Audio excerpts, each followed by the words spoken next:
We are going to talk about Nicholas Sparks' novels that has turned into movies. Nicholas Sparks is one of the world's most beloved storytellers. Sparks started his career as a writer because of his Achilles tendon injury he got in his freshman year at the University of Notre Dame. While he recovered from the injury, he started writing a novel, but it was not published. After the university, he and his wife moved to Sacramento, and Sparks continued to write, and once again, this novel was not published. Billy Mills is a friend to Nicholas Sparks. They both wrote Sparks' big break, A Lakota Journey to Happiness and Self-Understanding, in 1994. He ventured into pharmaceutical sales but wanted more money. Therefore, he started writing again, and it was his famous novel, The Notebook. And when it was finished, he searched for an agent to publish his work. If you search on Google, you can find 17 different novels, and we think that his later work is the ones we think everyone knows, like The Lucky One, The Last Song, Safe Haven, and The Best of Me. And also, of course, one of the most successful story, The Notebook.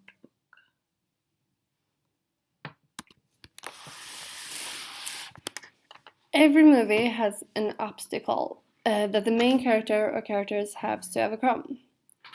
In Nicholas Sparks' films, the obstacle is often diseases, war, dreams, or one of the main characters' luggage. The obstacle has a big effect against the relationship between the main characters. Like in Dear John, John goes to war and leaves his love Savannah alone. He promised that he would come back and marry her after a year, but the time in his duty becomes longer than he thought, which means Savannah don't want to live alone anymore and goes to marry someone else. Nicholas' novels often have a happy ending, which means, of course, Jan and Savannah gets back together at the end. Safe Haven. In Safe Haven, the obstacle is that Katie's husband, who she's running from, soon gets tracked down by. So Katie gets tracked down by her ex-husband, who also is an alcoholic and a police. This alcoholic affects the relationship between Katie and her newfound love, Alex. In a dramatic scene with a burning house involved, Katie managed to get rid of her ex-husband, who at the time was trying to kill her. And after that, Alex and Katie lives happy ever after. So the main character Katie do overcome the obstacle, just like John does in Dear John. So Nicholas used the obstacle to provide with tension and makes us cross our fingers and hoping that the one in love find their way back together. There are also really beautiful nature settings in these movies. Some settings are more similar than others. Watching the movies, both The Notebook and The Lucky One contain scenes where the main characters steals away for a quiet chat on a rowboat in the near lake. There are also really beautiful settings by the ocean in Safe Haven and also in The Last Song. Rain or water have a really important impact on these movies. The rain is like a reality check. It is when it gets serious that the rain is involved, like when Ellie and Noah kiss after not seeing each other for 10 years in The Notebook, or when Ben, the child and the lucky one, runs away and it all ends with the death of his father. Delayed gratification is in all these movies. Sparks has a pattern that the lovers have to wait. In A Walk to Remember, the young couple gets married, which is the film's way of suggesting that Jamie, one of the main characters, at least got some action before she died. There's a lot of holding back movies in Sparks novels, such as The Notebook, when Noah and Allie actually starts having sex, but stops to pick up where they left off a decade later. Something that also is very common in Sparks novels is death. Jamie, in A Walk to Remember, dies of cancer, just like Steve in The Last Song, and Savannah's husband in Dear Young. Died husbands and siblings are also presented. Over the years, Sparks has chosen to kill off the main characters less, and the main characters' relatives more, but there's always someone who has to die.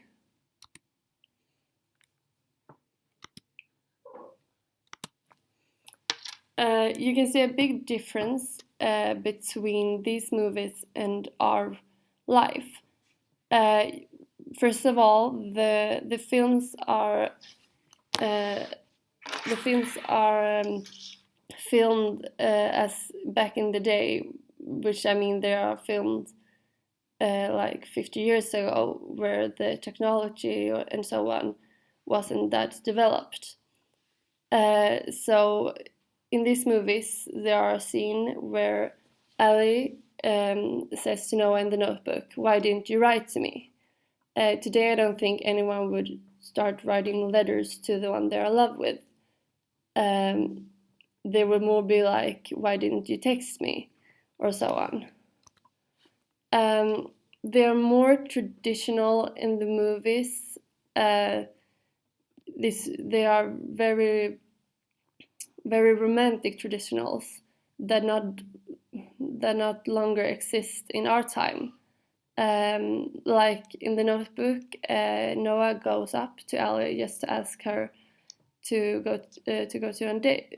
go on a date, which I don't think would happen today. People don't really run up to you in the street to say that you're beautiful and they want to go on dates. Today, you're more likely to meet in a bar or on online dating sites. Today, there's also a big difference between the men in the films. In Nicholas Sparks' novels that is turned into films, all the men are gentlemen. They are really traditional and they're very gentle, and they are really, really not like boys today. Today we have an expression called fuckboy, which are a boy that sleeps with girls, don't really care, like a player. And this kind of fuckboy girls gets attracted to, even though they aren't really nice boys. So the thing that Nicholas does is that he makes up this dream gentleman that he knows don't really exist today, at least not here in Sweden.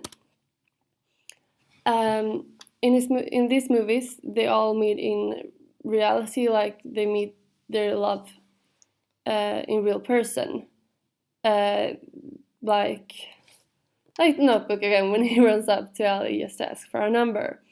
Today, it's not really like that, just as I said before. It would be weird if someone ran up to you in the street just to ask you for your number or ask to go on a date. Today we have online dating sites like Tinder, which is really popular. It's a site where you see pictures of a person and then you could choose to swipe left or swipe right. If I swipe right and the person in the picture has swiped right on me too, we will match and we'll be able to continue writing to each other in a private message. The romantic atmosphere that I mentioned earlier about the beautiful nature settings are also a way of Spark's way to romanticize like how love is. We don't really take time to go to these places. We live in a city where we don't really walk around or do like them. If we were going to go on a date, it would more be like, let's go to Vala, not like let's go to the ocean and have a picnic.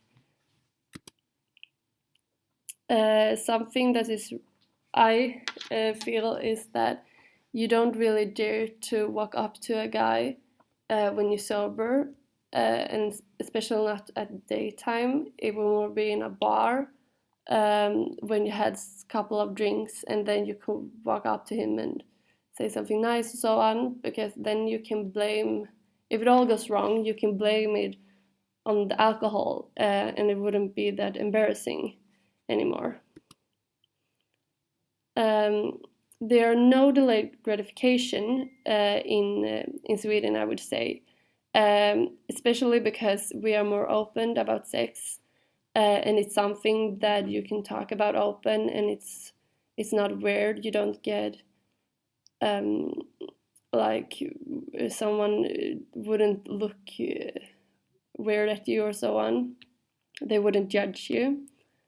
So that's a really big difference. It could also be about a religious way, because in Sweden we don't are that religious, and we don't wait to have sex before marriage. So that's a big difference. As we said before, it's Nicholas Sparks' movies and books about romantic events. Everything is about the unhappy and happy love. A man and a woman is deeply in love, and it is the best love in the world. We are only 17 years old, and the love in the movies and the books are not at all as it is for us in real life. And we think almost no Swedish people meet their life partner as Spark stories.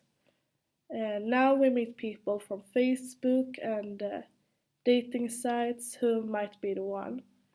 In our generation, we don't meet the one at 17 and then stay together forever like the old days and like Sparks movies.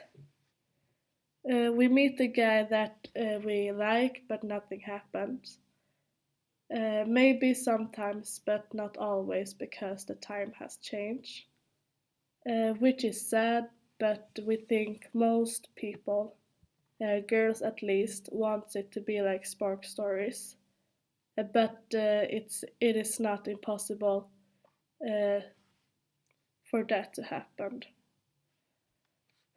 One example is from the movie The Lucky One, where a guy sees a picture of a girl who saved his life, and he decided to travel the world to find her.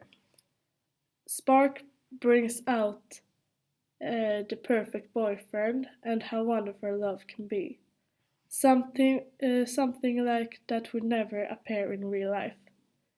That is something that belongs in the fantasy world, and we think it should stay that way. Because what else should we dream of if it's not the perfect guy of our dreams?